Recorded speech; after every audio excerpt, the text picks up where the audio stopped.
नमस्कार, city post live में आपका स्वागत है। इस वक्त की सबसे बड़ी खबर सामने आ रही है। मांझी नाराज हैं। जी हां, एमएलसी कोटे से 12 सीटों पर जो मनोनयन होना है उनका नाम जारी कर दिया गया है, मनोनीत कर दिया गया है सदस्यों को।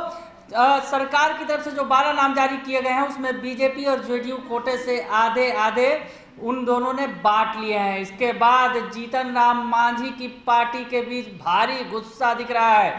बयान सामने आया है, पार्टी का आधिकारिक बयान सामने आया है और साफ तौर पर कहा गया है कि मांझी कोई बड़ा फैसला ले सकते हैं। ये बड़ी खबर हम आपको बता रहे हैं कि अब एनडीए में बगावत के सुर दिख रहे हैं। उधर जेडीयू में भी खबर है कि जेडीयू में भी कुछ लोग नाराज हैं। खासकर राजीव रंजन की बात करें, राजीव रंजन जो प्रवक्ता हैं जेडीयू के, वो कह रहे हैं कि कायस्थ समाज को दरकिनार किया गया है, नजरअंदाज किया गया है। तो उधर जेडीयू में बगावत के सुर उठे हैं, इधर एनडीए में भी बगावत हो रही है। जिस तरह से 12 सीटों पर नाम के ऐलान के बाद मांझी और सहनी के हाथ खाली हैं, तो मांझी की पार्टी की तरफ से बगावती सुर सामने आ गया है। सहनी जिन्होंने मांग की थी पिछले दिनों, हालांकि देखना लाजमी होगा कि अब सहनी की पार्टी की तरफ से क्या रिएक्शन होता है, पर मांझी की पार्टी का रिएक्शन आ गया है और भारी गुस्से में है पार्टी। और कहा गया है कि सीधे तौर पर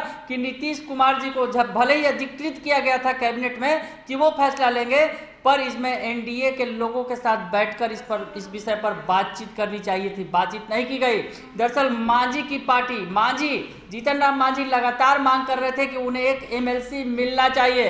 तो पार्टी की तरफ से क्या कुछ बयान आया है, दानिश रिजवान जो पार्टी के प्रवक्ता है वो क्या कर रहे हैं, सुनिए आप। देखिए, बिहार विधान परिषद के लिए जो 12 सदस्यों का मनोनयन हुआ है वह निसंदेह एनडीए के रायशुमारी से नहीं हुआ है। माननीय मुख्यमंत्री नीतीश कुमार जी को कैबिनेट के माध्यम से हम लोगों ने जरूर अधिकृत कर दिया था, लेकिन कम से कम सहयोगी दलों से बातचीत कर लेना चाहिए था कि आप करने क्या जा रहे हैं। ना ही हिंदुस्तानी आवाम मोर्चा के राष्ट्रीय अध्यक्ष से बातचीत की गई, ना ही वीआईपी के नेताओं से बातचीत करी गई, और आपने थोप दिया सरकार के ऊपर में कि भाई ये 12 लोग ही एमएलसी बनेंगे। देखिए, इसको लेकर के हमारी पूरी पार्टी नाराज है, हमारे पार्टी के कार्यकर्ताओं में नाराजगी है और भारी आक्रोश है। अब हमें ऐसा लगता है कि हम ऐसे मोड़ पर आकर खड़े हो गए हैं कि हमें अब एक कड़ा डिसीजन लेना होगा। यह कहीं से ठीक नहीं है।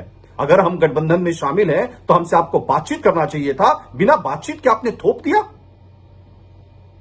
इस बारे में तो सुन लिया आपने कि दानिश रिजवान ने साफ तौर पे कह दिया कि बिना सहयोगियों के पूछे ये फैसला लिया गया है और हमारे कार्यकर्ताओं में इस फैसले से भारी आक्रोश है। यानी मांझी की पार्टी, हम जो चाहती थी कि एक सीट मिले उन्हें, एक एमएलसी उनकी पार्टी का बनाया जाए, वो मांग पूरी नहीं हुई, तो अब गुस्से में है पार्टी। जीतन राम मांझी गुस्से में है।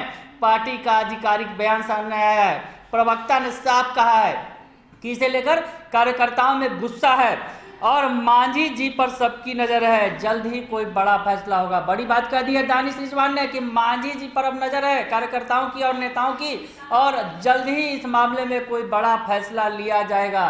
तो एनडीए के अंदर अब क्या होगा, मांझी बगावत पर उतर जाएंगे क्या?